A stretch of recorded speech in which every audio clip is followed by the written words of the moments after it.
The grandmother didn't want to go to Florida.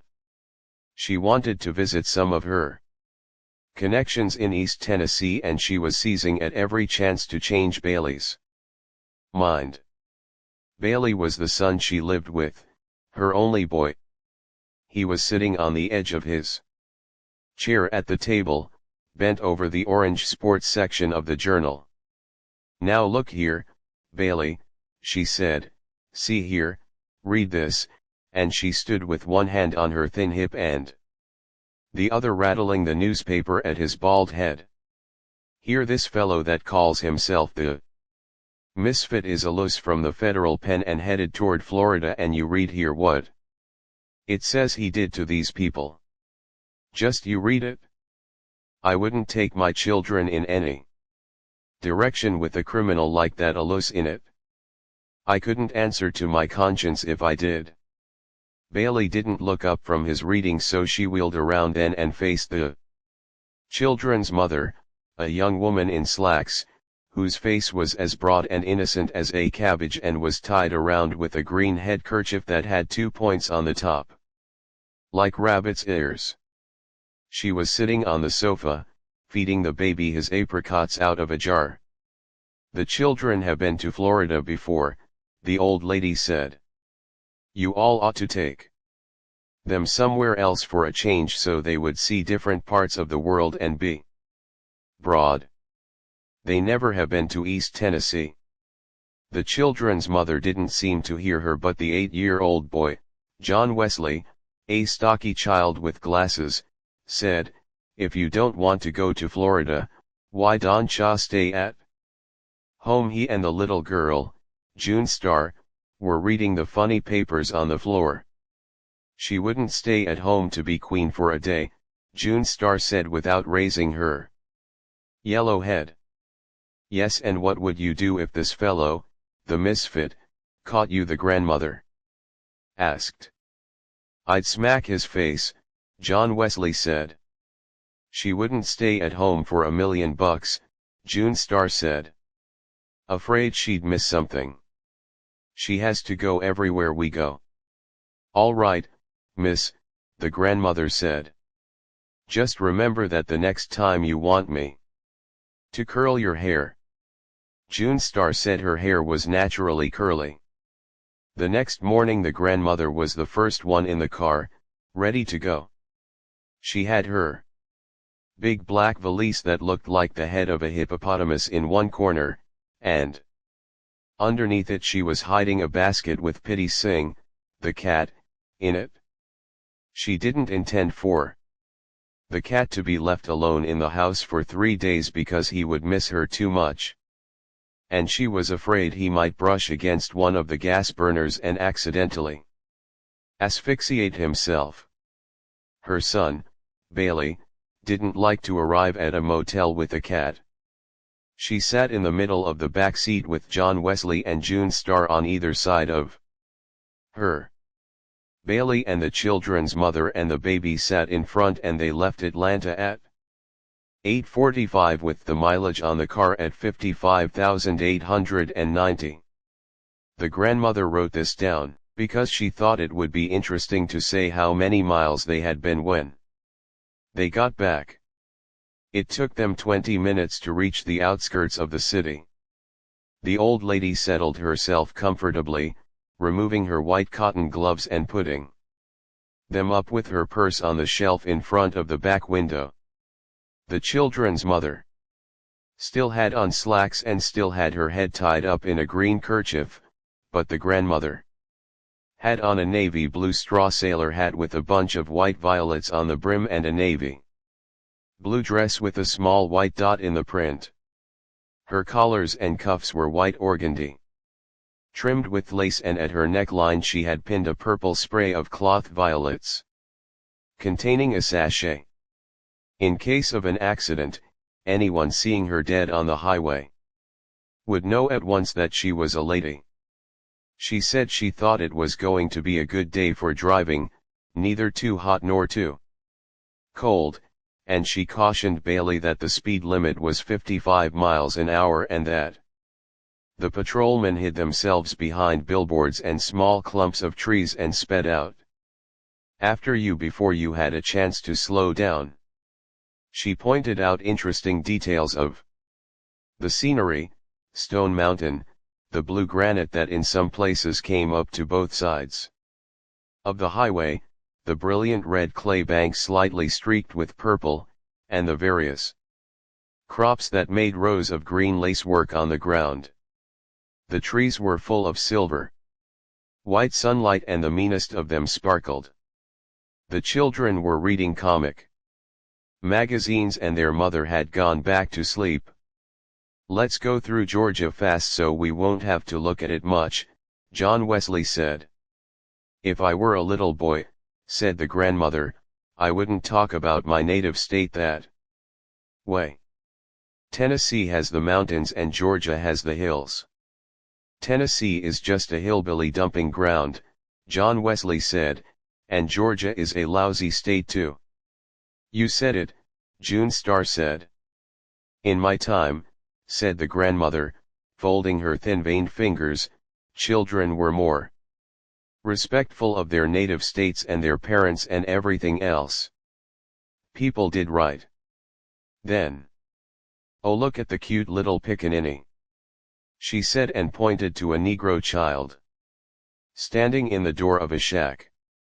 Wouldn't that make a picture, now, she asked, and they all turned and looked at the little Negro out of the back window. He waved. He didn't have any breeches on, June Star said. He probably didn't have any, the grandmother explained. Little niggers in the country don't have things like we do. If I could paint, I'd paint that picture, she said. The children exchanged comic books. The grandmother offered to hold the baby and the children's mother passed him over the front seat to her. She set him on her knee and bounced him and told him about the things they were passing. She rolled her eyes and screwed up her mouth and stuck her leathery thin face into his smooth bland one. Occasionally he gave her a faraway smile. They passed a large cotton field with 5 or 6 graves fenced in the middle of it, like a small island. Look at the graveyard, the grandmother said, pointing it out. That was the old family burying ground that belonged to the plantation. Where's the plantation? John Wesley asked. Gone with the wind, said the grandmother. Ha! Ha! When the children finished all the comic books they had brought, they opened a lunch and ate it. The grandmother ate a peanut butter sandwich and an olive and would not let the children throw the box and the paper napkins out the window. When there was nothing else to do, they played a game by choosing a cloud and making the other two guess what shape it suggested. John Wesley took one, the shape of a cow, and June Star guessed a cow, and John Wesley said, no, an automobile, and June Star said he didn't play fair, and they began to slap each other over the grandmother. The grandmother said she would tell them a story if they would keep quiet. When she told a story, she rolled her eyes and waved her head and was very dramatic. She said, once when she was a maiden lady she had been courted by a Mr. Edgar Atkins Teagarden from Jasper, Georgia. She said he was a very good-looking man and a gentleman, and that he brought her a watermelon every Saturday afternoon with his initials cut in it, EAT.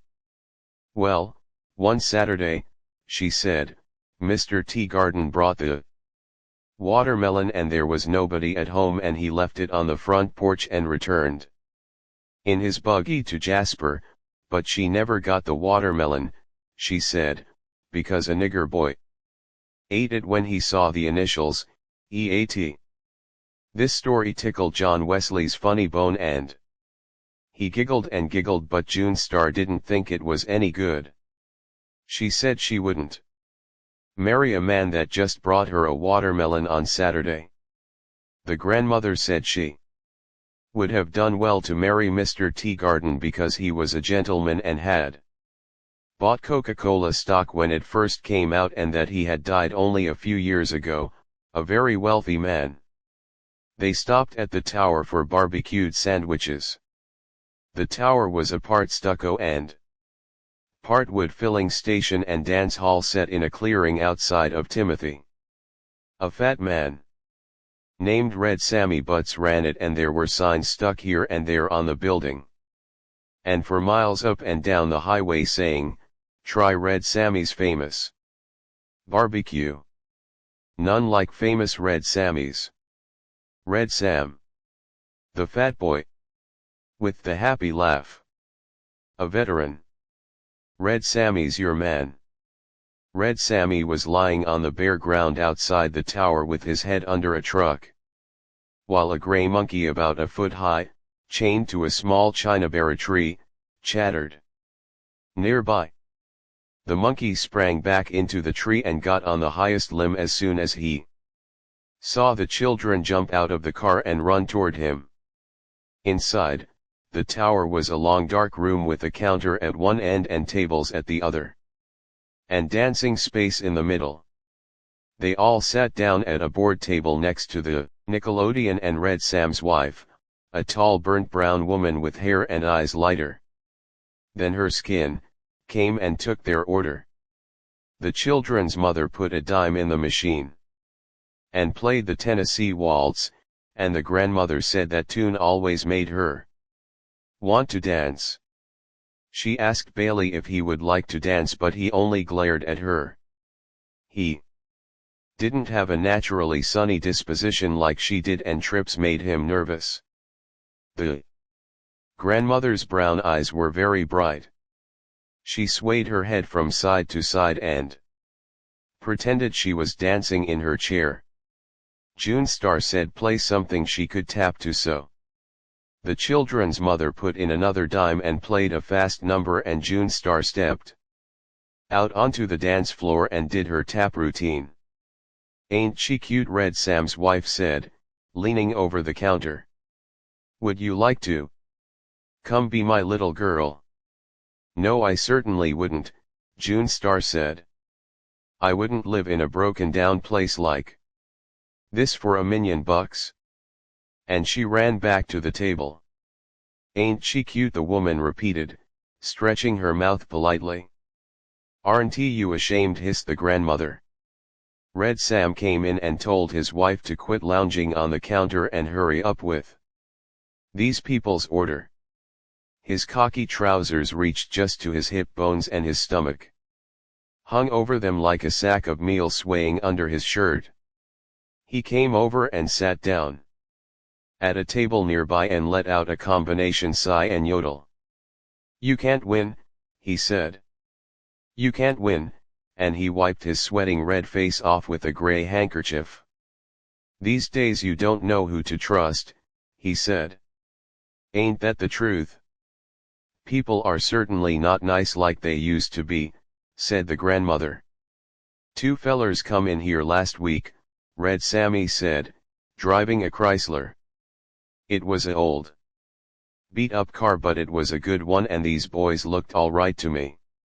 Said they worked at the mill, and you know I let them fellers charge the gas they bought. Now why did I do that?"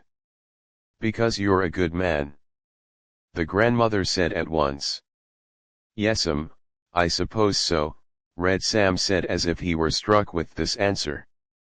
His wife brought the orders, carrying the 5 plates all at once without a tray, 2 in each hand and one balanced on her arm. "It isn't a soul in this green world of God's that you can trust," she said. "And I don't count nobody out of that, not nobody," she repeated, looking at Red Sammy. "Did you read about that criminal, the Misfit, that's escaped?" asked the grandmother. "I wouldn't be a bit surprised if he didn't attack this place right here," said the woman. "If he hears about it being here, I wouldn't be none surprised to see him. If he hears it's too sent in the cash register, I wouldn't be at all surprised if he... That'll do, Red Sam said. Go bring these people their Coca-Colas, and the woman went off to get the rest of the order. A good man is hard to find, Red Sammy said. Everything is getting terrible. I remember the day you could go off and leave your screen door unlatched. Not no more. He and the grandmother discussed better times. The old lady said that in her opinion, Europe was entirely to blame for the way things were now. She said the way Europe acted you would think we were made of money, and Red Sam said it was no use talking about it. She was exactly right. The children ran outside into the white sunlight and looked at the monkey in the lacy chinabera tree. He was busy catching fleas on himself and biting each one carefully between his teeth as if it were a delicacy. They drove off again into the hot afternoon. The grandmother took cat naps and woke up every few minutes with her own snoring. Outside of Toomsboro she woke up and recalled an old plantation that she had visited in this neighborhood once when she was a young lady. She said the house had 6 white columns across the front and that there was an avenue of oaks leading up to it and 2 little wooden trellis arbors on either side in front where you sat down with your suitor after a stroll in the garden. She recalled exactly which road to turn off to get to it. She knew that Bailey would not be willing to lose any time looking at an old house, but the more she talked about it, the more she wanted to see it once again and find out if the little twin arbors were still standing. There was a secret panel in this house, she said craftily, not telling the truth but wishing that she were, and the story went that all the family silver was hidden in it when Sherman came through, but it was never found. Hey, John Wesley said. Let's go see it. We'll find it. We'll poke all the woodwork and find it. Who lives there? Where do you turn off at? Hey Pop, can't we turn off there? We never have seen a house with a secret panel. June Star shrieked. Let's go to the house with the secret panel. Hey Pop, can't we go see the house with the secret panel? It's not far from here, I know, the grandmother said. It wouldn't take over 20 minutes. Bailey was looking straight ahead.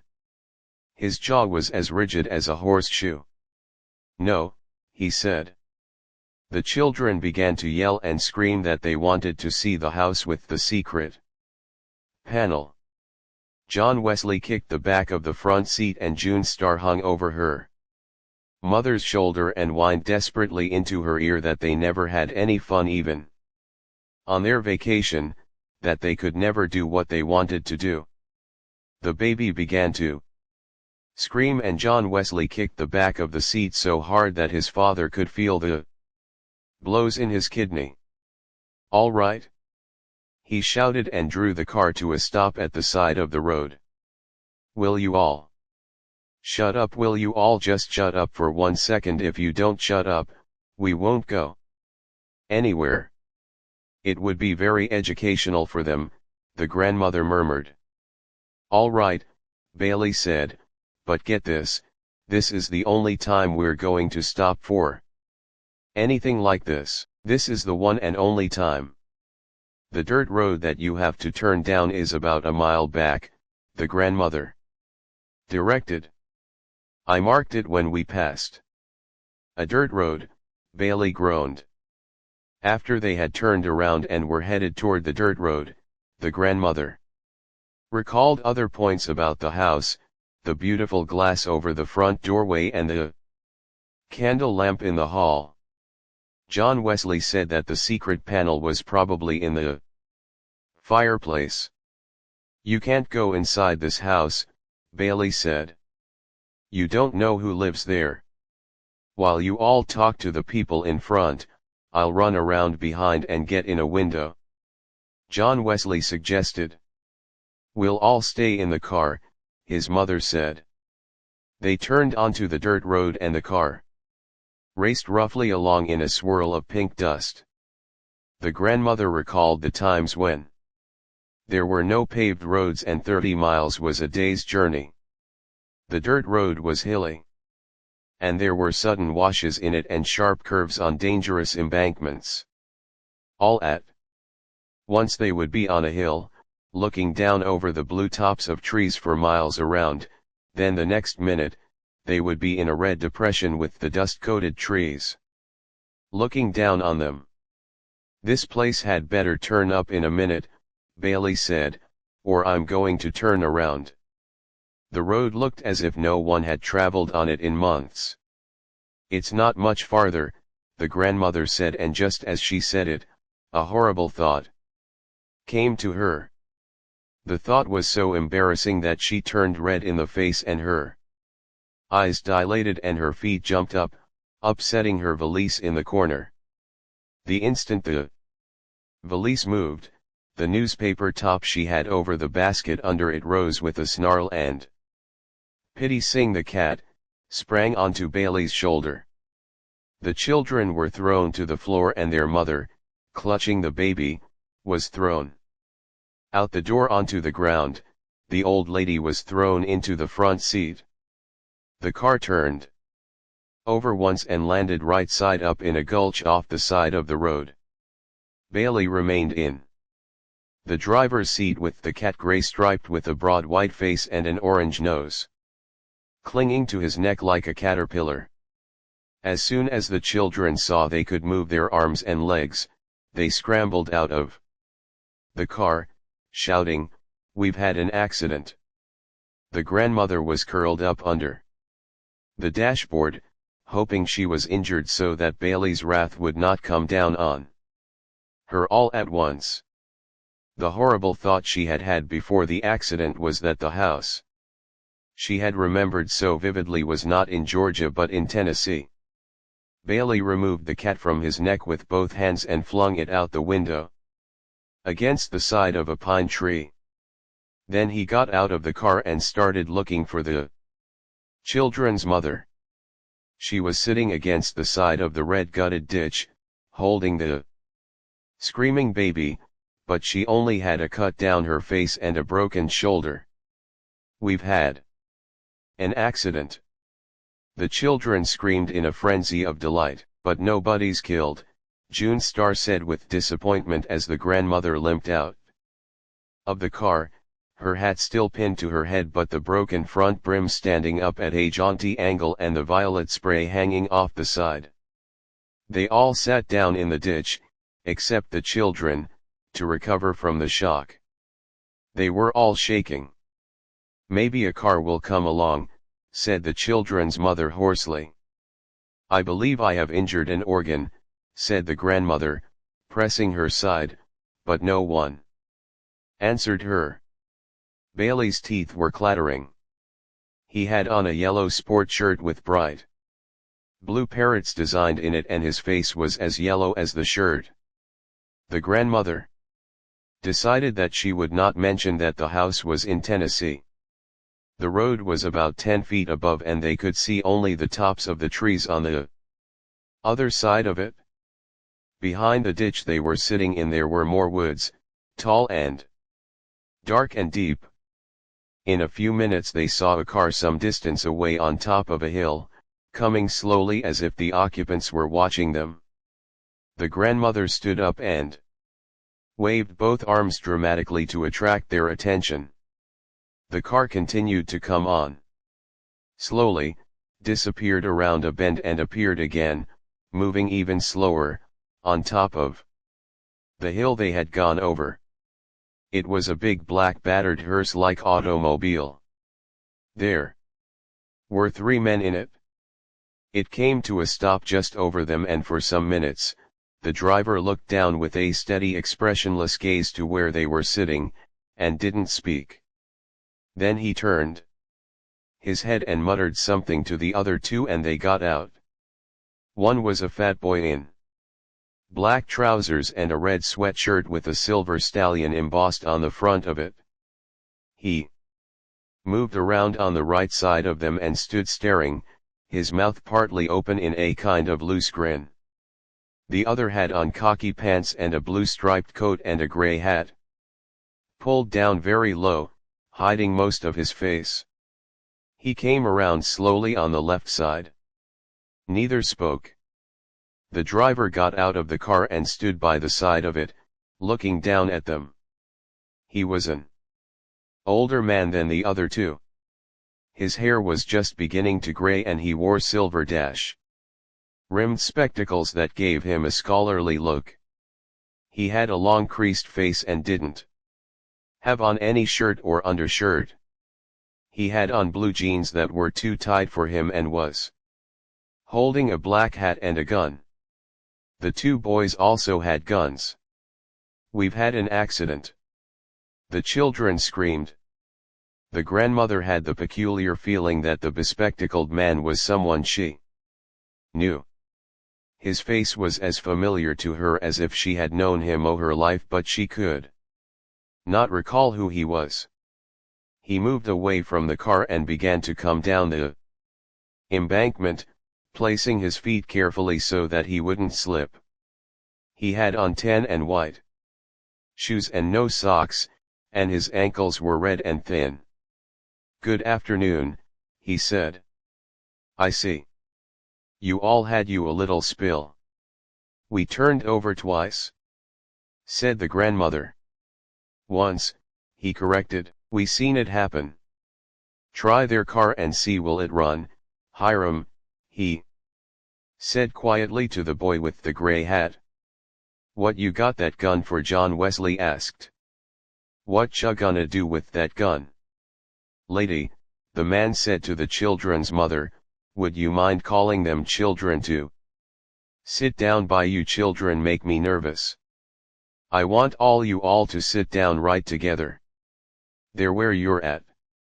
"What are you telling us what to do for?" June Star asked. Behind them the line of woods gaped like a dark open mouth.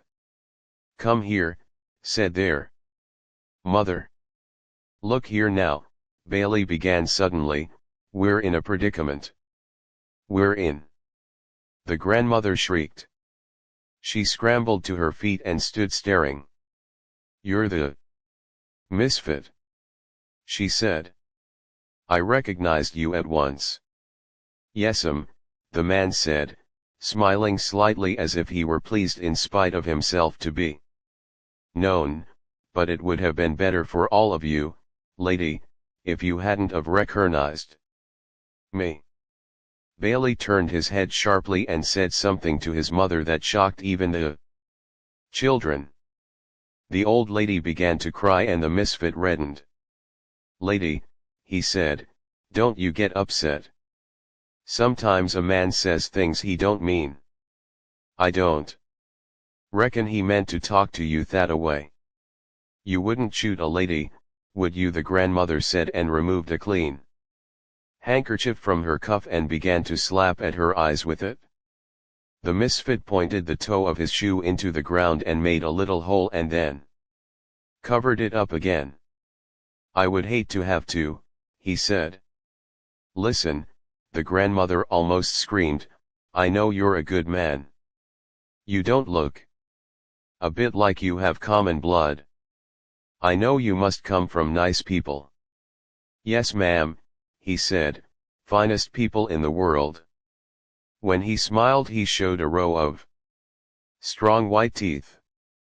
"God never made a finer woman than my mother and my daddy's heart was pure gold," he said. The boy with the red sweatshirt had come around behind them and was standing with his gun at his hip. The misfit squatted down on the ground. "Watch them children, Bobby Lee," he said. "You know they make me nervous." He looked at the six of them huddled together in front of him and he seemed to be embarrassed as if he couldn't think of anything to say. "Ain't a cloud in the sky," he remarked, looking up at it. "Don't see no sun but don't see no cloud neither." "Yes, it's a beautiful day," said the grandmother. "Listen, she said, you shouldn't call yourself the misfit because I know you're a good man at heart. I can just look at you and tell.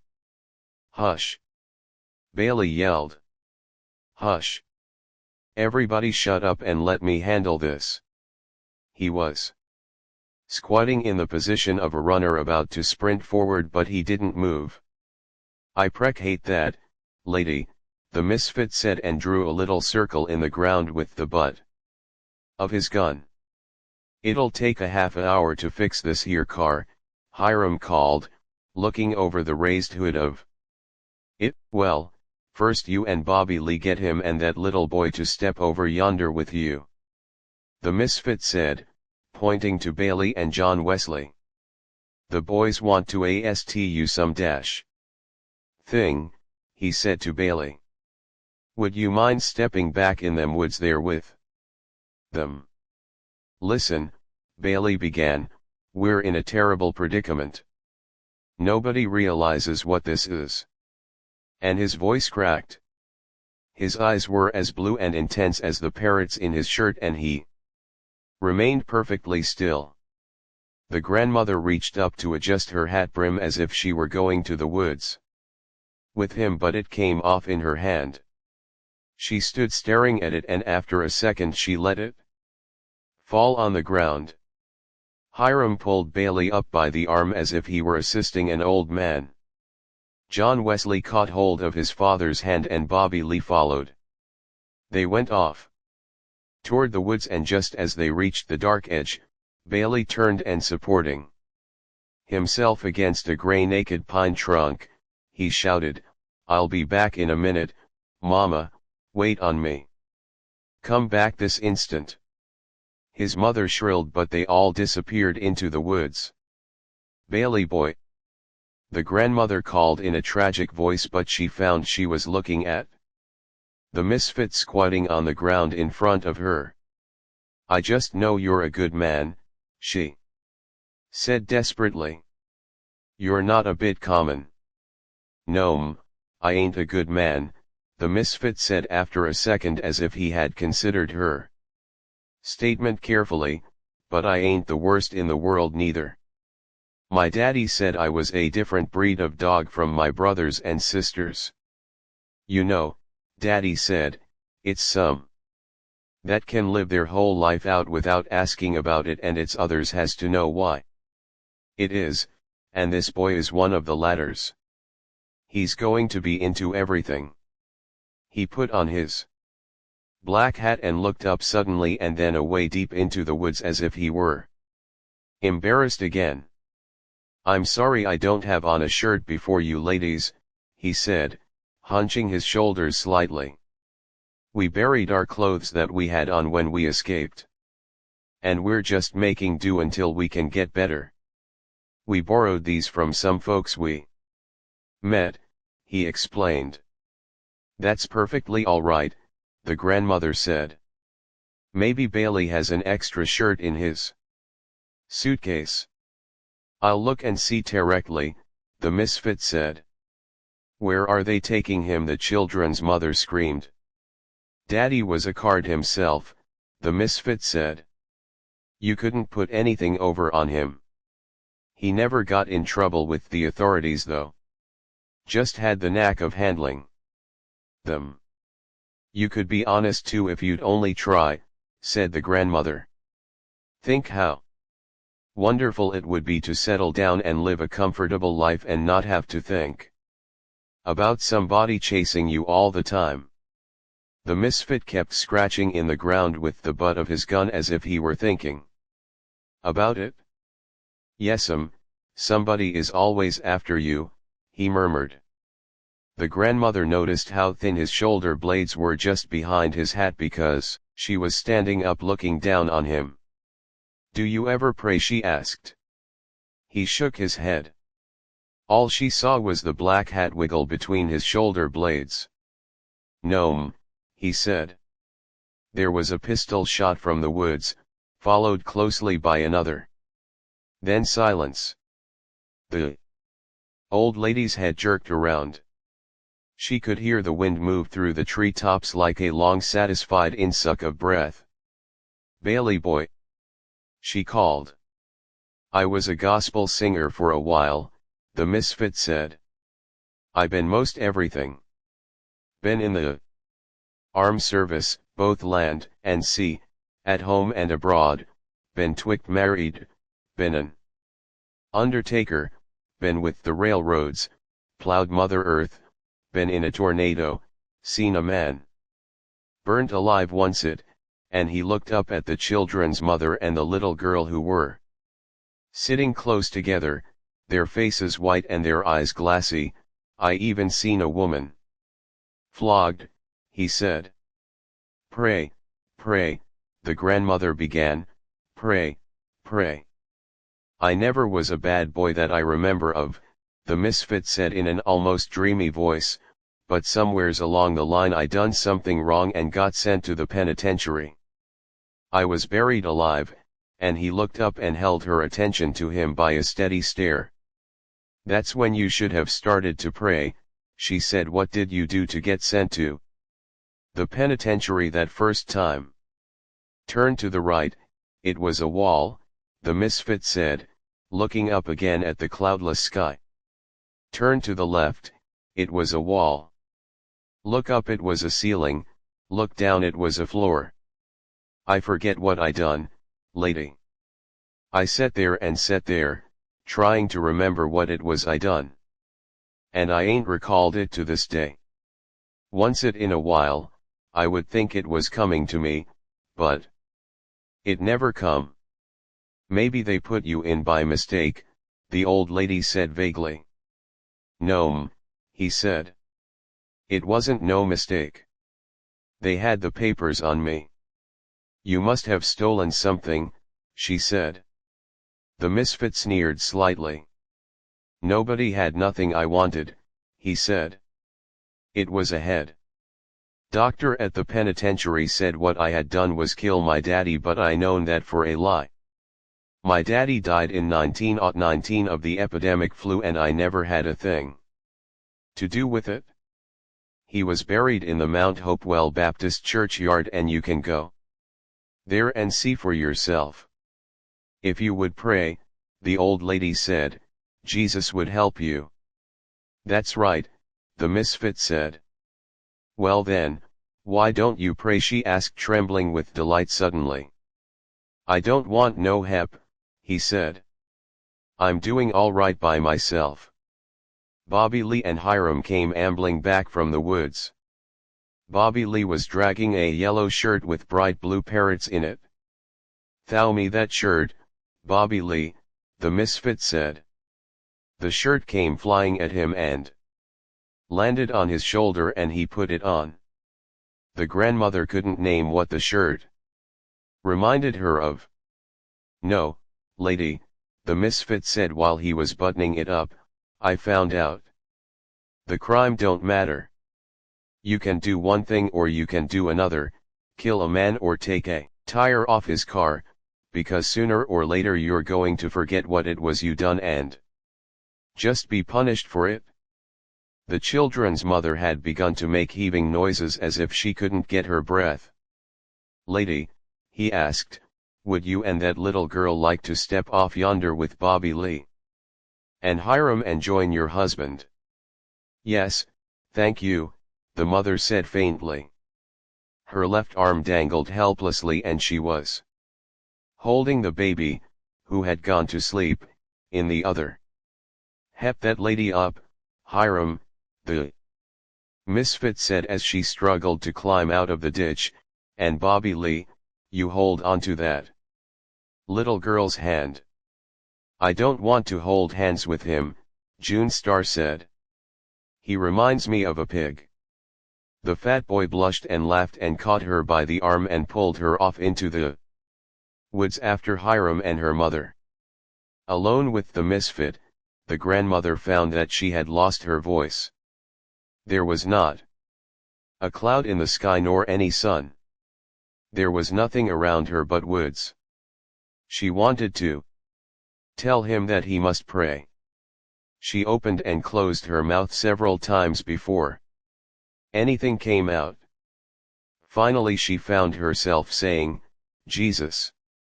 Jesus, meaning, Jesus will help you, but the way she was saying it, it sounded as if she might be cursing. Yes'm, the misfit said as if he agreed. Jesus shown everything off balance. It was the same case with him as with me, except he hadn't committed any crime and they could prove I had committed one because they had the papers on me. Of course, he said, they never shown me my papers. That's why I sign myself now. I said long ago, you get a signature and sign everything you do and keep a copy of it. Then you'll know what you done and you can hold up the crime to the punishment and see do they match, and in the end you'll have something to prove you ain't been treated right. I call myself the misfit, he said, because I can't make what all I done wrong fit what all I gone through in punishment. There was a piercing scream from the woods, followed closely by a pistol report. Does it seem right to you, lady, that one is punished a heap and another ain't punished at all? Jesus!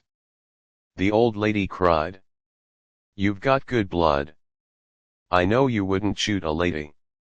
I know you come from nice people. Pray, Jesus, you ought not to shoot a lady. I'll give you all the money I've got. Lady, the misfit said, looking beyond her far into the woods, there never was a body. That give the undertaker a tip. There were 2 more pistol reports and the grandmother raised her head like a parched old turkey hen crying for water and called, Bailey boy, as if her heart would break. Jesus was the only one that ever raised the dead, the misfit continued, and he shouldn't have done it. He's shown everything off balance. If he did what he said, then it's nothing for you to do but throw away everything and follow him, and if he didn't, then it's nothing for you to do but enjoy the few minutes you got left the best way you can by killing somebody or burning down his house or doing some other meanness to him. No pleasure but meanness, he said, and his voice had become almost a snarl. Maybe he didn't raise the dead, the old lady mumbled, not knowing what she was saying and feeling so dizzy that she sank down in the ditch with her legs twisted under her. I wasn't there so I can't say he didn't, the misfit said. I wished I had been there, he said, hitting the ground with his fist. It ain't right I wasn't there, because if I had been there I would have known. Listen lady, he said in a high voice, if I had been there I would have known and I wouldn't be like I am now. His voice seemed about to crack and the grandmother's head cleared for an instant. She saw the man's face twisted close to her own as if he were going to cry, and she murmured, why, you're one of my babies. You're one of my own children. She reached out and touched him on the shoulder. The misfit sprang back as if a snake had bitten him and shot her 3 times through the chest. Then he put his gun down on the ground and took off his glasses and began to clean them. Hiram and Bobby Lee returned from the woods and stood over the ditch, looking down at the grandmother, who half sat and half lay in a puddle of blood with her legs crossed under her like a child's and her face smiling up at the cloudless sky. Without his glasses, the misfit's eyes were red-rimmed and pale and defenseless looking. Take her off and throw her where you shown the others, he said, picking up the cat that was rubbing itself against his leg. She was a talker, wasn't she? Bobby Lee said, sliding down the ditch with a yodel. She would have been a good woman, the misfit said, if it had been somebody there to shoot her every minute of her life. Some fun, Bobby Lee said. Shut up, Bobby Lee, the misfit said. It's no real pleasure in life.